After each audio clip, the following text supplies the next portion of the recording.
ஏலையே மாட்டு பயல, நீ கோயிலுக்கு திருவிழா பார்க்க போனா உன் மண்டையில மசாலா இருக்கும். ஒரு சாமியை கிமியை கும்பிட்டா உனக்கு அறிவு வரும். நீ கோயிலுக்கு திருவிழா பார்க்கவே போற, ஓரமாக நின்றுக்கிட்டு சைட் அடிக்க போற. ஒரு 10 ரூபாய்க்கு ஒரு ஓட்டக்கடாடியை ஒன்று வாங்கி போட்டுக்கிட்டு ஒரு குச்சி ஐஸை வாங்கி வாயில சப்பிக்கிட்டே அழகுதான். கீழே மேலுமா வடியுது. இதுவும் பொட்டப்பில் பின்னாடி தான் போறானுங்க.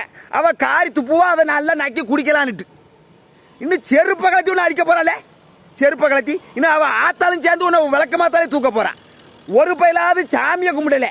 ஒரு பட்டையக்கிட்டே போட்டு தேர் எழுப்பான்னு பார்த்தா தேரை எங்கேயே விட்டுட்டானுங்க.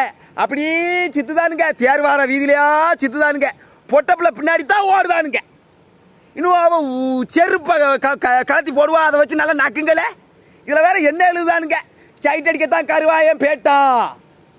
ஆமாம், இப்போ அது ஒன்று தான் இல்லாமல் இருக்கே. என் வாயில் வந்துட்டு போகுது. யோக்கிய மாதிரி பேசாதீங்களே, அப்புறம் மானகனியாக பேசி விடுவேன்.